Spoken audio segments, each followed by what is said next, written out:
Last summer was probably the most isolated I've ever felt in my life. It was because of four main things.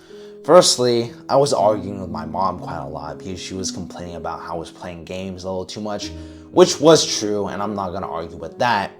The second thing was because this YouTube channel wasn't doing all that well, and I cared a lot more about numbers back then than now. And the third thing was how I made very little progress in the gym. I plateaued, and I tried my very best, eating clean, working hard, training to failure, getting sleep in, but nothing really worked. My eating might have been a little off, but I felt I was doing a lot of the things right. And the last, but probably the most impactful thing was when I realized my mistake and my decision with the girl that I liked, being to not pursue her whatsoever. But I really regretted that after seeing her walk with another guy and presumably her boyfriend. Now, although I had friends and family to rely on, friends to hang around with, family to talk to, I never felt comfortable opening up to them. I never found myself truly able to speak about the personal problems I was dealing with. And so I just held it all in and kept it to myself. I hung out with a bunch of friends quite a lot. I think for 1 week, I was out like 5 days out of 7, up to like 12 or 1 a.m. So I spent a lot of time with them, doing a lot of stuff, and I had fun. It wasn't like I was putting on a mask or anything, pretending like I was having a good time. Because I genuinely enjoyed and valued my time with them. I loved them. I cared for them, and they were W people. And I would just be the way I always was with my family, and I really didn't show anything. But all this time with other people was more so a distraction from the time when I was alone. It was when there was nothing to do, when I was sitting alone in my room with no one to talk to, nothing, no distractions. That was when reality really struck me. That was when I felt incredibly lonely and isolated. And I was able to put up with this for a little while. I thought these were just temporary thoughts. They would pass by eventually. But you can't duck these things. You can't avoid them. They're things that you have to deal with eventually. And so me avoiding them just allowed it to get worse and worse and worse, and allowed these thoughts and ideas to get stronger. And at times when I would sit on my bed, sit on the couch, I would eventually find myself slipping into really, really depressing thoughts. And some of those thoughts would spiral down to thoughts of suicide. And I think I was really seriously considering this. I would consider the feeling of how it would feel or how painful it would be to stab a knife to my head. Or what I would do before committing suicide, leaving notes, what I would write, what I would leave to my family, maybe record one last video that was scheduled to be after I committed suicide, you know. And it was really sad looking back now, how I had these thoughts and I really just kept all these things to myself. And to be perfectly honest, I could have ended my life. I could have took my own life. I could have just ended it all there. Because it felt a lot easier than just continuing forward. My mind slowly, day by day, convinced me that it was easier. It was worth giving up. My life was worthless. I could do nothing. But deep down I knew that I really shouldn't have done these things, because I knew my mom would have probably felt something, my friends maybe, my sister, my family. And those were the people I was living for.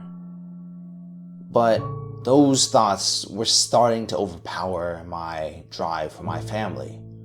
Although I was trying to do my very best, continuing with the work that I had to, doing the responsibilities that I knew I had, continuing to upload, keeping a smile on my face, not trying to show any real pain or sadness in front of other people.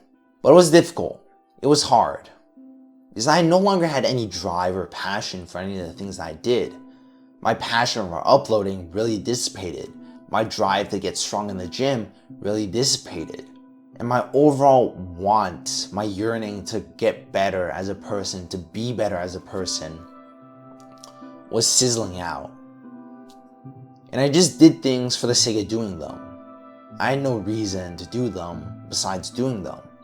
I knew I had to do them, but I didn't know why. And it fed into a negative feedback loop where I made no progress and I would still do them. And it taught my mind slowly that these things were no longer worth doing. If I make no progress, action is essentially worthless, besides things that I know will have a real impact, such as suicide. But on one night, when I was having these kind of thoughts, I flashed back to my phone and I got a notification where I just got a thought of the Bible app that I had at the time. And I went on to read the Bible and it hit me with an incredible verse. I don't exactly remember which one it was. I probably should have, because it was a pretty impactful moment.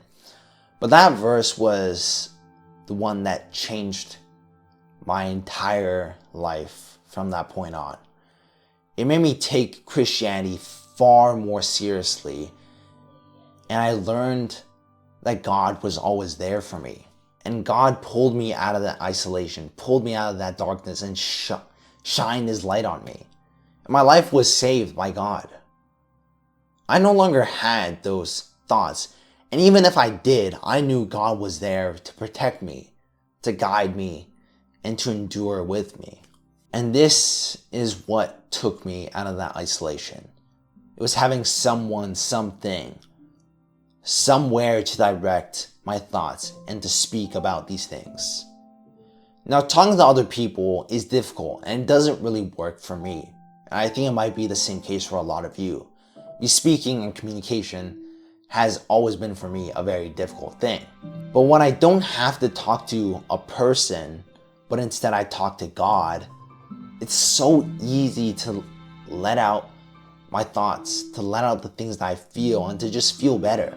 Because God knows, you don't have to explain anything really intricately. He understands, and you know that deep down.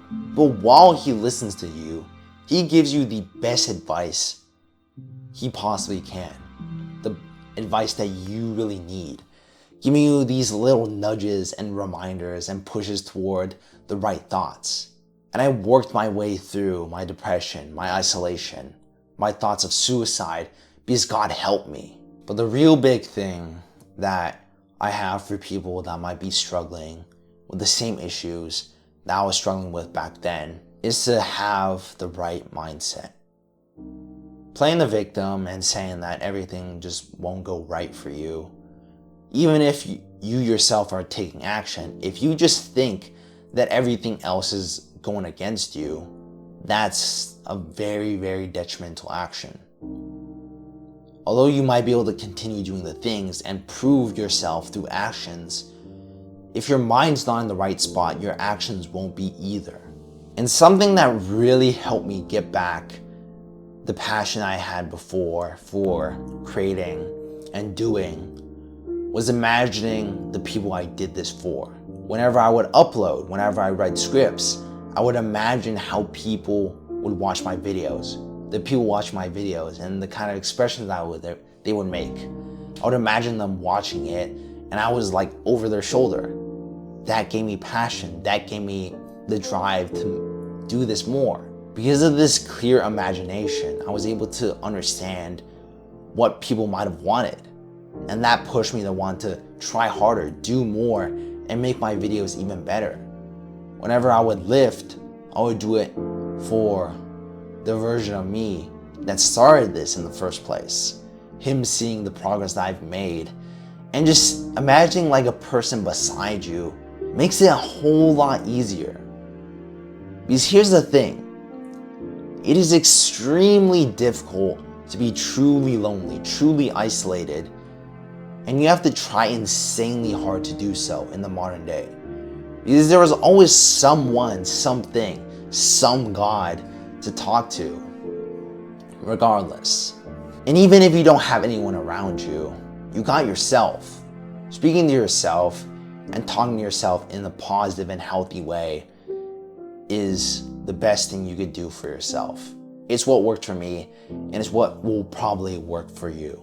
But of course, this advice is one that I would give to my younger self, not necessarily to you, but I hope that something that I sent in here might have helped, might have gave you a little, epiphany and realization that maybe this is the right thing to do. But I don't know. I might be completely wrong, and this might only work for me.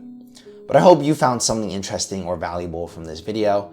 But that's pretty much it for me. So I want you to just stay consistent, stay disciplined, and keep on building that relationship with God, all right? And remember, you can't be lonely. You really can't. It's very, very difficult to be lonely on your own. There's always gonna be something and someone there for you, regardless if you think there's nobody, because there always is.